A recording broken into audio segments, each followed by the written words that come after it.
এই মুহূর্তে আমি দাঁড়িয়ে রয়েছি মন্দির বাজার বিধানসভা। আর সেই মন্দির বাজার বিধানসভা একেবারে পিওর মন্দির বাজারে গতকাল রাতে ঠিক ক্যামেরা পার্সনকে দেখাতে বলো, গতকাল রাতে বাড়ির দেয়াল পড়ে পরিবারের 3 জন মৃত্যু হয়েছে এবং আইএসএফের পক্ষ থেকে আইএসএফের কর্মীরা এসেছেন। কি বলবেন?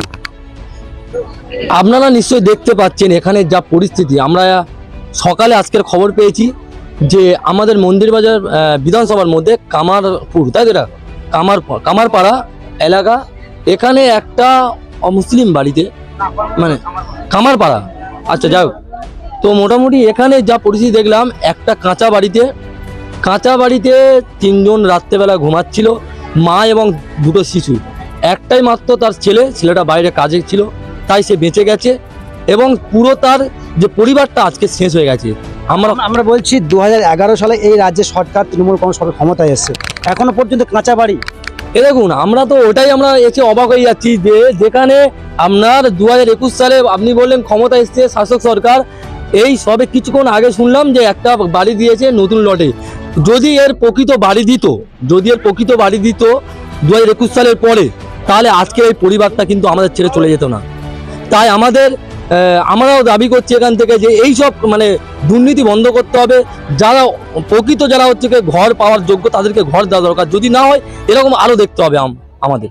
আমরা এখানে এসে এখানকার স্থানীয় বাসিন্দাদের মুখে শুনতে পারলাম যে এখানে অনেক সত্য কথা মিডিয়ার সামনে বলার চেষ্টা করছিল এখানকার যারা স্থানীয় রয়েছে, তৃণমূলের যারা রয়েছে বুথ নেতা, তারা কি ধুমকি দিয়ে গেছে যেগুলো বলা যাবে না। পাশেও অনেক গ্রামে তাদের বাড়ির বেহাল দশা। কি বলবেন? শুনুন, এখানে তো মানে কি বলুন তো, রাজনীতির ব্যাপার নয়। এখানে আমরা নওশাদ সিদ্দিকীর আদর্শ নিয়ে আমরা চলি।